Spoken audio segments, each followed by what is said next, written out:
Alright, so yesterday on the Daf the Aleph we learned Shitas Rav. We're going to see there's a three-way machlokes. The first Shita is Rav, which the Gemara now is going to ask a Bam Kasha on and say Tiyufta. And then we're going to have two Shitas. Rav Shita is that if you did a Kmitza Shaloi L'Shma on Oimer, you have a Minchas Oimer and you did a Kmitza Shaloi L'Shma, it's possible to get rid of it. We're going to see this is the Shita that it's kosher, you just have to bring a second one. And then there's a third Shita that it's so kosher, you don't have to do anything. It's mamish kosher. So you have, either it's possible completely, or kosher completely, or in between. It's kosher, but lo yalu l'bailam, so to speak, it's lo yalu l'klal Yisrael, and they have to bring another one. So based on Rav Shita, that the Oimer is completely puzzled. So as the Gemara, top of that Hey Omid Aleph, Meisvei.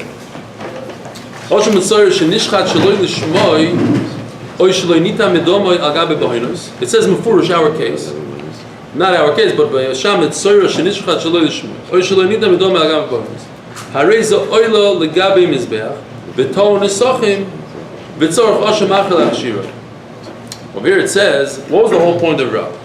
That if you have a Oimer and it didn't accomplish what it set out to accomplish, it came to be Matir Chodosh and it wasn't Matir, and so too by a Tzoira, if it didn't accomplish what it came out to accomplish, set out to accomplish, so Mela it's possible.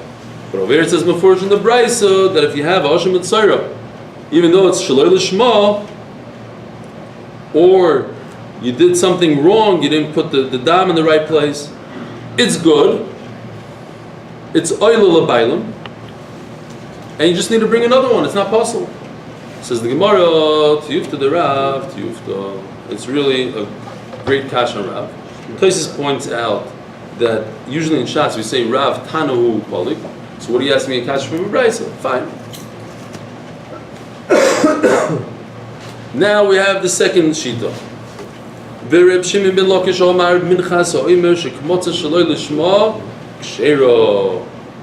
If a person brought a oimer, the kohen takes the oimer and did the kmitza shaloi l'shma, we don't say like Rav that it's possible and you get rid of it.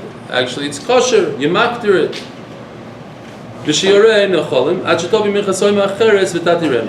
So he holds, but you have to bring a second oimer.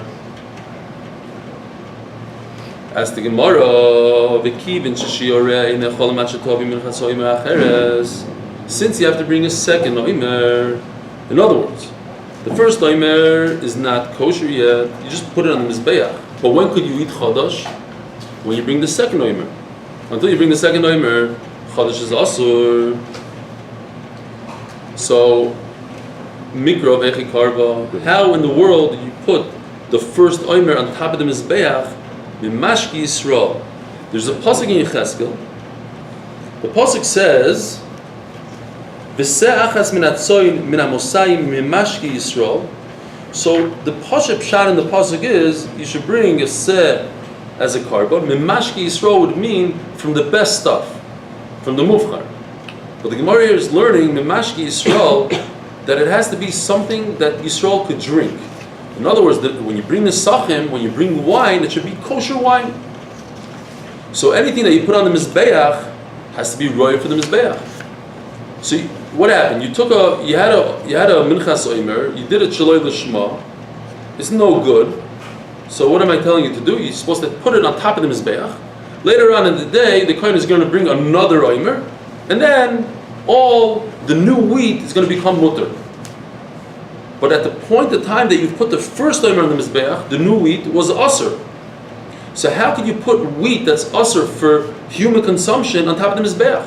It says in the pasuk, "Mimashki Yisrael." It has to be something that Jews could eat or drink, and this is not right for Jews. Because it's asur. Because It's chadash. Chadash is asur until you bring the oimer.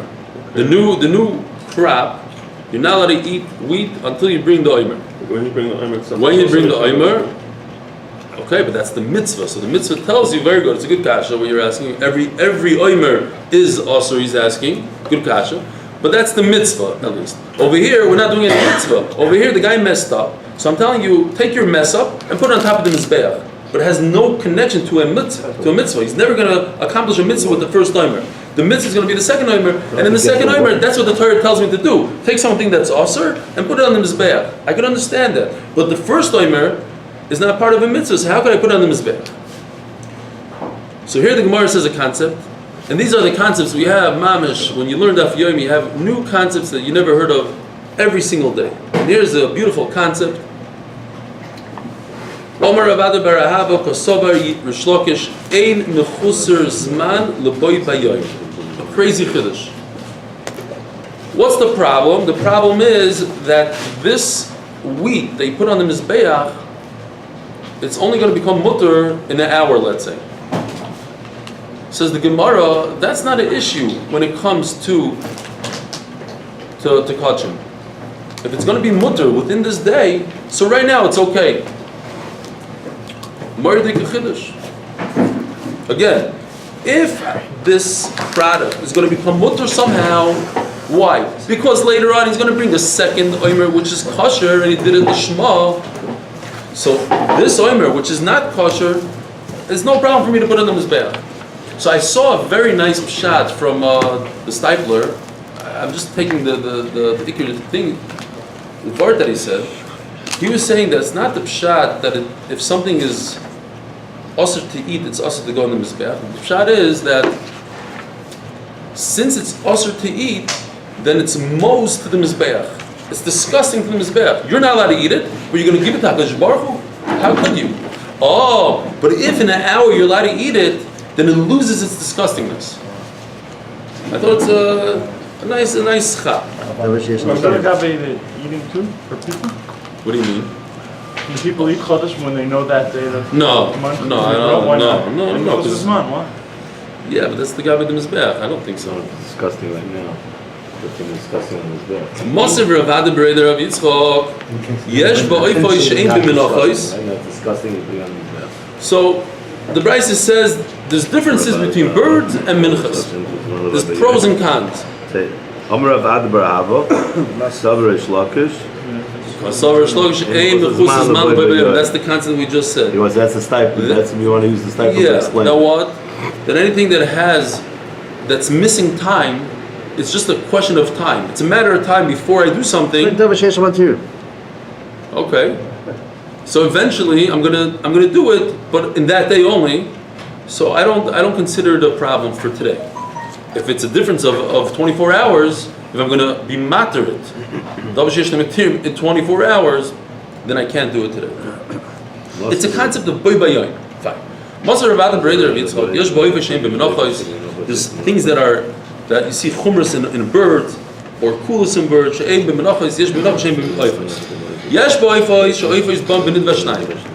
You could bring a bird as a partnership, in a partnership. Two people own a bird, they can bring it on the mizbeach, but you cannot do that when it comes to a mincha.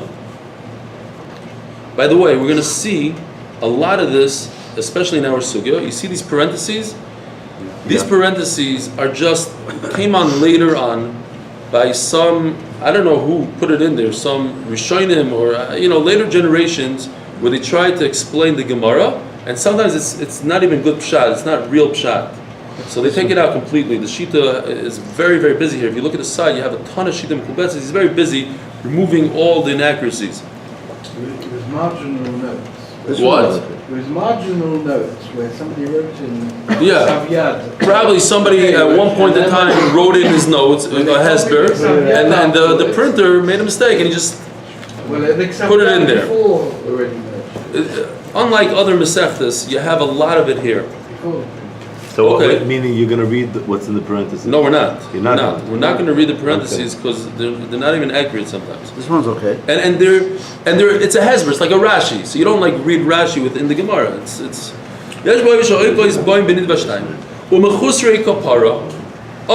And he even. It's funny because in my Gemara I wrote those exact 4 words in that exact order. And he writes it there. I didn't have to do it. Okay, I just noticed it now. Zav, Zava, Yiledis Mitzari. What's Mechusar Kapara? It's a person who has Tumah and goes to the mikvah, but in addition to the mikvah, they don't become a tar until they bring a carbon. They still have to bring a carbon. What are the people that need to bring a carbon? A Zav, Zava, Yiledis Mitzari. V'hutru Miklal Yisurim B'Kodesh. Now, even though it's always usher to do malika on a bird, we have an exception to the rule. You're allowed to do malika for the Beis Hamikdash. Masha'enki b'menachos. Menachos. So what we want from this whole thing is this last line. That by a mincha we don't have a concept where it's usher for everybody, and it's mutter. All of a sudden, this flower becomes mutter for the Beis Hamikdash. Whereas by a bird, you have a bird that's completely usher. If you take your thumbnail and put it through the bird's neck, it becomes an avela. It's always usher. But if you do that same action in the Beis Hamikdash, it's mutter. How do you have that case in a bowl of flour? Says the Gemara, I do have that case. According to what we just said, we have that case. Let's just finish the brayso. Shamenachos, what's great about a mincha that you don't have by a bird? Shamenachos tuna is kli. You need a kli, a bird you never put in a kli. With nufa, you have to wave it like a lulav. V'hagasha, and you have to bring it to touch the mizbeach with it. V'yeshnam betzibur kibiyochid, and a mincha is brought also as a communal offering, let's say by a omer, but you never bring a bird for a communal offering. Mashengim boifus. V'misa, now the Gemara goes back to that one line. V'hutru m'klal misa. V'menachos nami mishkachas lu, v'hutru m'klal yisuram b'kodesh, u'mayniu, minchas omer. I have a minchas omer that a person cannot consume because it's chodosh, but I can put on the mizbeach, it's mutter on the mizbeach. Says the Gemara, no. Kiv and the imachuz's man, the boy bayoim, that almost answers your question, Ruvain. Over here you see the difference between the mizbeach and a person. Kiv and the imachuz's man, the boy bayoim, lavi suruhu. It's not that it's usher for people and mutter the mizbeach. It's not even usher because later on everything is going to become mutter that day. So everything that has to do with the omer is mutter. Maser Rav Sheishes. Okay, so you have by a Metzora, you have a bunch of steps. You take the blood of the Asham and you put it in his palm of his hand, the Kayin, and then you take it and you take the blood and you put it on the Metzora's ear, and then you put it on his thumb, and then you take oil and you put it in another Kayin's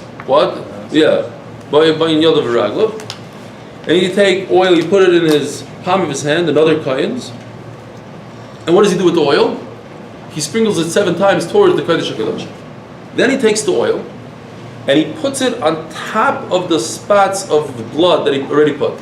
So if he put on his ears, he takes the oil and he puts it on top of the blood on the ear. Then he takes the oil and puts it on top of his thumb, on his thumb on his foot. Fine. So, and then he takes the oil and puts it on his head. These are all the steps. What happens if he messes up the steps? He does step 2 before 1. He takes the oil and puts it on the ear before he puts the blood on the ear. What should he do? Says the Gemara,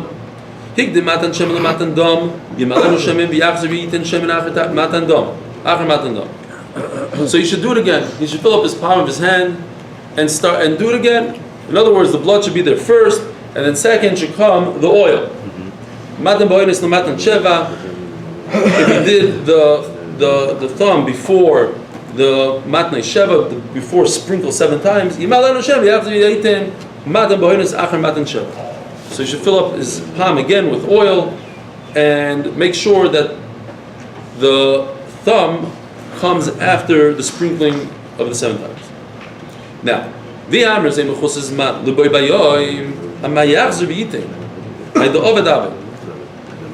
there's l'malam min hazman, so to speak, on that same day, then what's the difference when you did what? Who cares? At the end of the day, I accomplished everything. I put the oil, then I put the blood. I put the blood, then I put the oil. But at the end of the day, I look at the total thing, I have all my actions. I did everything the Torah told me to do, just not in order. Ein muktam Ein b'chor, mechus zman. There's no time concept, so to speak, when it comes to Boi Bayayim. The same day, if I do all the actions in that day, there's no problem with zman. Does that mean I could be Makar of a Korban and then go to the mikveh if I'm coming? Same day? Even better, if you're a ger, you could give the korban and then become Jewish. Yeah. Okay. Or more to the point, I don't think we have that in Zvochen. Why can't I do halacha after I've done Without Kabbalah, without Tzrika? If there's no such thing as an order. Okay, let's see if this fits into the Gemara's terrace, if what you're saying it fits in. This one we didn't have. Omer Rav Papa Shani Hilchos Mitzora D'chsiva Bu Havaya. When the Torah says Havaya, that this is how it should be. There's an exact way how it should be. The Gemara says no. There shouldn't be a problem of doing Hilacha before Shchita, let's say. It shouldn't be a problem, theoretically. But since the Torah says Havaya, so the Torah says I want it to be in this exact order. Nothing to do with Mechusar Zman, nothing to do with time. There's a specific order that I want in this specific case. And by Mitzorah it says Havaya, so Melo it has to be in this specific case. Yeah, I also was miskash with this a little bit. It needs more beer. Okay. Where does it say Havaya? Where does the Torah say that it should be in a specific order? Zois tia, the Omar Kosev Zois tia Torah Mitzorah tia b'Havayoso tia. Yeah. Only by Bayai. But once you go past Shkia, it's another day, so you might run into problems. Mazar Rapapa. Higdim Chatosei LaHashamoy. Again, we're talking about the Mitzorah. And the Mitzorah has to bring a Asham and then a Chatas. He went and he reversed it. He did a Chatas before the Asham. So what should be the halacha? So the Gemara says, Lo yiyeh acham memars b'dama. It's no good.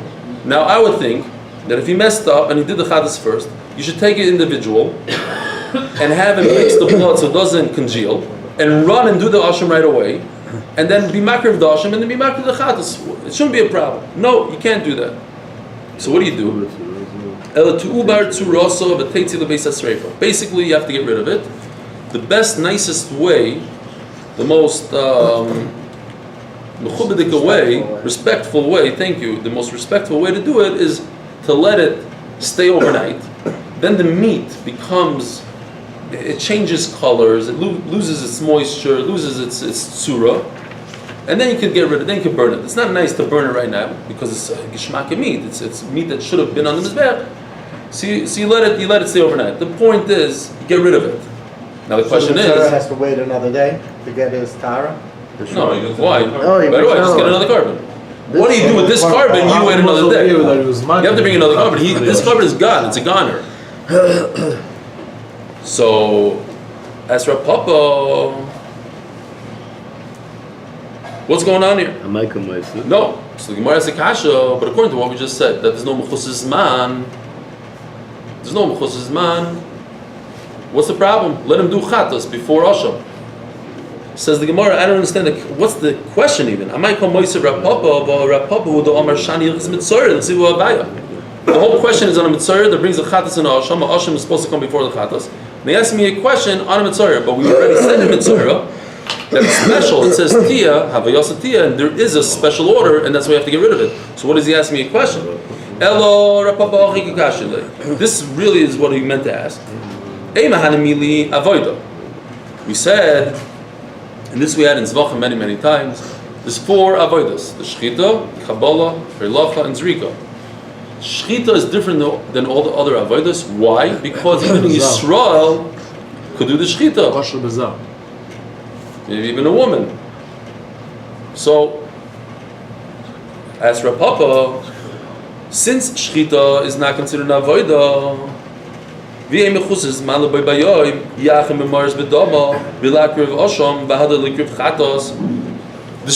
is not what the Torah was talking about. When the Torah said Tia, it should be in a specific order. It wasn't talking about Shchita, because Shchita is not an avodah. Only the avodas have to be in a specific order. So you have to do Kabbalah, Hilacha, and Zrika in a specific order. So the guy messed up and he did Shchita. That's not part of what the Torah was saying. So what's my answer? Let a guy sit there and mix the blood, run and do the Asham. And everything is okay. But Rashi right away points out that the Rishonim point out that there's a problem here because you have to do Kabbalah. The animal doesn't have endless amount of blood. In 10 seconds, it's going to be over. So you have to do Kabbalah, and who's doing Kabbalah? Which is an avodah. Kabbalah is an avodah, and it's done out of order. And the Torah says you have to do it before Osham comes before Chatas. What do? Elamai has to be like split seconds. He gets a guy does Kabbalah, and right away he does Shechita on the Osham. Fine. And the fact that he said he's going to mix the blood shows that there was Kabbalah. There was, yeah. It's in the clip. Okay. That's a min Kabbalah. Very good. So you're saying that there's Kabbalah before the Shechita, otherwise you wouldn't have to be Maras. Why do you have to mix it? He's saying. Maybe it doesn't. If it's like what I'm saying, that he ran and he did Shechita right away, so you don't need a guy to mix. You already did Shechita. Just keep on going. But you have to do the other stuff. You have to do Elochas Rika and Makter. Fine.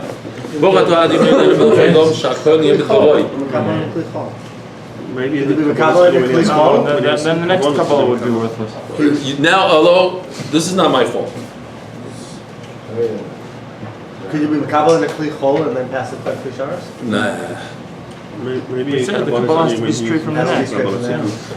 Allow alcohol and bladder come in only and keep stirring them. When after I'm looking now. Well, what? But who's doing? Once you do the Kabbalah, it's out of order. But maybe Kabbalah has to have intention. While he's just collecting blood, maybe he doesn't have intention. But if the short is Mekadosh it then. Fine. Elo Amar Pop Hainu Time of the Rish Lakish, a new pshat. We're not going with the pshat that Ein Mechusar Zman. There's no Mechusar. There's another pshat. Why is Lo Lishma by Omer kosher? The Kosovar Heir Mizrach Matir, a new chiddush, tremendous chiddush. Don't think that it's the Minchas Omer that allows me to eat Chodosh. It's the day that allows me to eat Chodosh. Just the actual day. The 16th of Nisan allows me to eat Chodosh. So then why do I bring the Omer? That's for mitzvah min ha-mufchor. Mitzvah min ha-mufchor. Okay. The Rabbi Yochanan and Rish Lakish Na'amar Tavayu afilu bizman shebeis hamikdash kayom heir mizrach mater. Daf Yomi Menachos. So how does it help that how does that help us? Oh, so there's no Lo Lishma. The Lo Lishma doesn't ruin it. It's already mutter because the day was here. The Omer doesn't come to accomplish to be Mater Chodosh. That's not what it's here for. The whole point was it didn't accomplish anything, and therefore it's puzzle. It didn't need to accomplish it. So even if he didn't bring the Omer, we could eat the Yeah. I mean, the mitzvah man mufchur, you're not going to be mekayim. You're going to be proud. The shaila over here, if you're mekayim, if you're over in an asay, not over, it's just. But even today, on the 17th onwards, we eat Chodesh. Even without knowing that. yeah. Because we don't have the base of Midrash to bring any korbanos. No, Okay, good point. we don't bring. If you hold, like we're going to see soon, if you hold that the chodesh is asur b'zman hazeh, then how do we start eating chodesh without omer?